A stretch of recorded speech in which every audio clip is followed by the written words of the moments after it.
Hi, today we will discuss about the electromagnetic wave. That's a very important topic for the board examination and also equally important in the different competitive exams, just like the NEET, UPTU, IIT, JEE and the PGT, TGT and also the civil exams.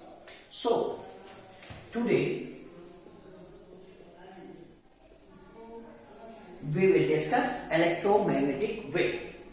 When we will discuss the electromagnetic wave, that in today's lecture, the most important topic that I will discuss, the displacement current.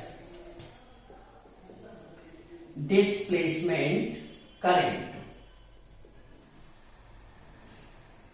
To understand the displacement current, we have to be familiar about the one topic, that is the Ampere's law. Ampere's law according, the line integral of the magnetic field is mu naught times of the current threading through it.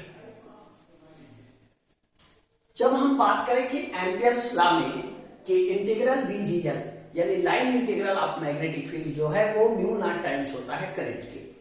अब इसी चीज को जब Maxwell ने capacitor के बारे में बात किया कि अगर ये एक कैपेसिटर है जो एक सोर्स से कनेक्टेड है और उन्होंने एक एम्पेरियल लूप यहां लिया C1 और क्लोजर एम्पेरियल लूप यहां लिया C2। Let the current is here I in the wire है तो कंडक्शन करंट होगा। सो फॉर दिस सिचुएशन अगर हम C1 के लिए बात करते हैं तो BDL becomes mu naught IC। लेकिन अगर हम C2 के लिए बात करते हैं तो हम जानते हैं कि दोनों प्लेट जो कैपेसिटर की है वहां कोई भी वायर या कनेक्शन नहीं है जिसके कारण वहां करंट एब्सेंट है। यानी इस दोनों जो इक्वेशन है इससे ये क्लियर है कि अगर C1 C2 बहुत क्लोजर है तो ये इनकंसिस्टेंस है। यानी इसकी इनकंसिस्टेंसी का रीजन क्या है, आखिर ये सर्किट कंप्लीट कैसे हुई।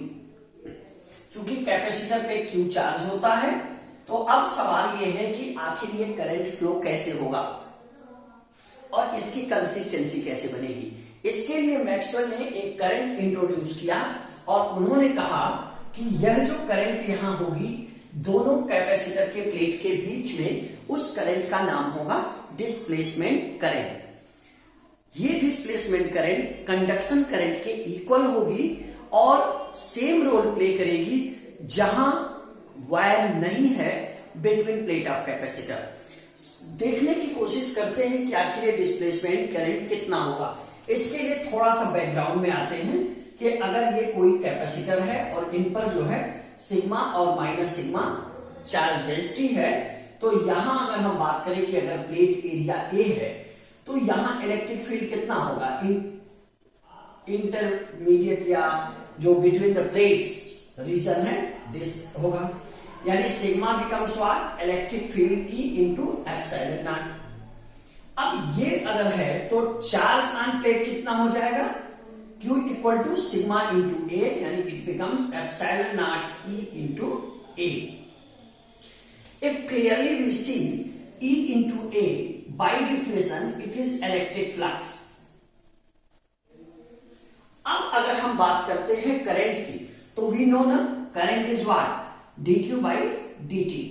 So put the value of q, it becomes d by dt and epsilon naught phi e electric flux. So epsilon naught is out, common है, ये constant हो तो ये बाहर आ जाएगा और ये हो गया dt। यानी this is the displacement current that is introduced by the honored scientist Maxwell। ये जो वैल्यू आई ये आपका डिस्प्लेसमेंट करंट है जिसको आपको हमेशा याद रखना है। कई बार ये क्वेश्चन आ जाता है कि बताइए कि डिस्प्लेसमेंट करंट जो है वो कंडक्शन करंट के इक्विवेलेंट है कैसे। तो इसका भी एक हम डेमोन्स्ट्रेशन चेक कर लेते हैं कि ये आईडी जो है, आज की ये क्लास पूरी तरह से मैं मैथमेटिकल पॉइंट पर बात कर रहा हूं, अगले वीडियोस में मैं इसके कॉन्सेप्चुअल पॉइंट पर बात करूंगा।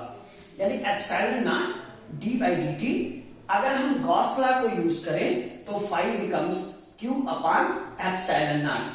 Here epsilon naught will cancel each other and it becomes dq by dt which is IC.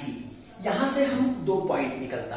पहला, डिस्प्लेसमेंट करंट की एक पार्ट हो गया, इनकंसिस्टेंसी क्या है उसे करेक्ट किसने किया? मैक्सवेल ने। कैसे किया? डिस्प्लेसमेंट करंट को इंट्रोड्यूस करके। डिस्प्लेसमेंट करंट की वैल्यू कितना हुआ? Epsilon not d phi E by D t, that is given by the honour scientist Maxwell. और ये डिस्प्लेसमेंट करंट कंडक्शन के इक्विवेलेंट है, इसलिए आईबी और आईसी बराबर होंगे। आपने यहां भी देख लिया।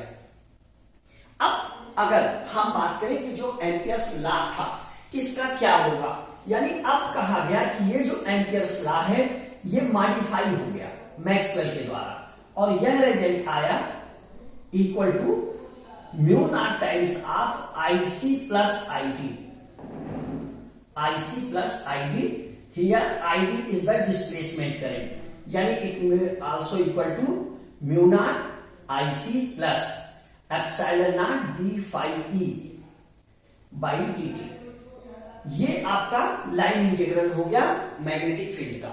मैं यहां एक चीज बहुत इंटरेस्टिंग आपसे डिस्कस करना चाहूंगा and I request keep in mind always, change in magnetic field also results current. वो current Lenz law, Faraday law आपको याद होगा। चेंज इन मैग्नेटिक फील्ड जो करंट प्रोड्यूस करती है वो कंडक्शन करंट रेफरेंस होता है, लेकिन change in electric field D phi E by D T, यानी यहां कौन से फ्लक्स की बात हो रही है? इलेक्ट्रिक फ्लक्स की बात हो रही है। तो change in electric flux gives also a kind of current, that current is the displacement current. यानी एकदम clear, magnetic field conduction current results कर रही है और change in electric field displacement current. I hope the concept of displacement current is clear to you. In the next lecture, we will discuss about the most important point, that is the 4 Maxwell equation and the rest part of the electromagnetic wave. Thank you. And the most important, like and subscribe this channel for further videos. Thank you.